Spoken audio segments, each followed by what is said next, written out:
Hi everyone, welcome to Aarthi's Kitchen and Vlogs. ഇന്ന് നമ്മൾ ഒരു മണി സേവിംഗ് ടിപ്പാണ് നോക്കാൻ പോകുന്നത്. Monthly budget for 10,000 rupees salary ആണ്.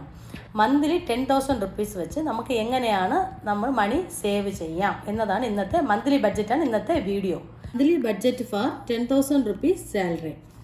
ആദ്യം വരുന്നത് റെൻ്റ് ആണ്. 2,000 rupees റെൻ്റ്. റെൻ്റ് ഇല്ലാത്തവരാണെങ്കിൽ ഈ 2,000 rupees ഒഴിവാക്കാം. നെക്സ്റ്റ് വരുന്നത് EB ആണ്. EBക്ക് മന്ത്ലി 500 rupees ആണ്. പിന്നെ ഗ്രോസറി ഐറ്റംസ് അതിന് വരുന്നത് 1,000 rupees ആണ് വരുന്നത്.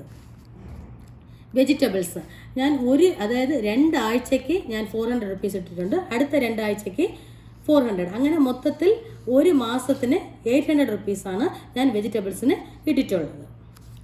പിന്നെ non veg 500 rupees. Cylinder 1,000 rupees ആണ്. നെറ്റ് റീചാർജ് എന്തായാലും ചെയ്യേണ്ടതാണ്. വൈഫൈ ആയാലും ശരി, മൊബൈൽ ഡേറ്റ അങ്ങനെ ഏതായാലും ശരി മന്ത്ലി അത് ചെയ്യേണ്ടതാണ്. മിനിമമാണ് ഞാൻ എഴുതിയിട്ടുള്ളത് 300 rupees. നെക്സ്റ്റ് വരുന്നത് ട്രാൻസ്പോർട്ടാണ്. ട്രാൻസ്പോർട്ടിന് 1,000 rupees ആണ്. ഇതിൽ നമുക്ക് ഈ സ്വന്തമായിട്ട് ബൈക്കും കാറും ഒക്കെ ഉള്ളവരാണെങ്കിൽ കുറച്ച് പൈസ വേണമെങ്കിൽ ഈ ട്രാൻസ്പോർട്ടിൽ നിന്ന് നമുക്ക് സേവ് ആവുന്നതാണ്. നെക്സ്റ്റ് വരുന്നത് RD ആണ്. നിങ്ങളിവിടെ RD പോസ്റ്റ് ഓഫീസിലാണ് ഞാൻ ചേരാൻ പറയുന്നത്. അതിന് 500 rupees ആണ്.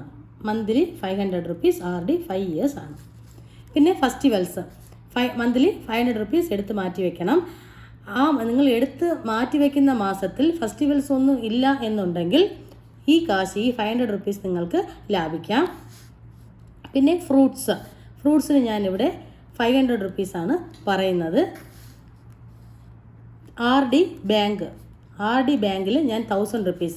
അതായത് RD ബാങ്കിലാണെങ്കിൽ 12 മാസം, അതായത് 1 year വരുള്ളൂ. അപ്പോൾ നമ്മൾ 1,000 rupees വെച്ച് നിങ്ങൾ സേവ് ചെയ്യുകയാണെങ്കിൽ അതൊരു ബൾക്കായിട്ടൊരു എമൗണ്ട് നിങ്ങൾക്ക് കിട്ടുന്നതാണ് ഒരു വർഷത്തിൻ്റെ അകത്ത്. ഈ കാശിനെ എന്തെന്ന് നിങ്ങൾക്ക് കുട്ടികളൊക്കെ ഉണ്ടെങ്കിൽ ഈ കാശിനെ നിങ്ങൾക്ക് സ്കൂൾ ഫീസിനായിട്ട് ഉപയോഗിക്കാവുന്നതാണ്.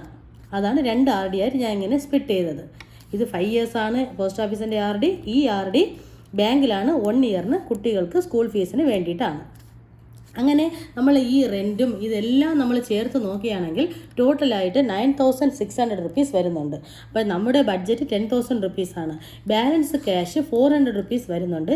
ഈ 400 rupeesനെ നിങ്ങൾ എന്ത് ചെയ്താലും ആ കാശിനെ എമർജൻസി ക്യാഷായിട്ട് വച്ചിരിക്കേണ്ടതാണ്. എമർജൻസി ഒന്നും ഇല്ലയെന്നുണ്ടെങ്കിൽ ആ കാശും നിങ്ങൾക്ക് സേവ് ആവുന്നതാണ്. ഈ 400 rupees മന്ത്ലി ബഡ്ജറ്റ് 10,000ൽ നിങ്ങൾക്ക് 400 rupees സേവ് ചെയ്യാം. പിന്നെ വേറെ 2-3 ഓപ്ഷൻസ് പറഞ്ഞു. അതായത് ഈ ഫെസ്റ്റിവൽസിൽ നിന്നുള്ള കാശിൽ നിന്ന് നമുക്ക് സേവ് ചെയ്യാം, ട്രാൻസ്പോർട്ടിൽ നിന്നുള്ള കാശിൽ നിന്ന് കുറച്ച് നമുക്ക് സേവ് ചെയ്യാം എന്നാണ്. വേറെ ഒന്നും നമുക്ക് ഇതിൽ നിന്ന് കുറയ്ക്കാൻ പറ്റത്തില്ല.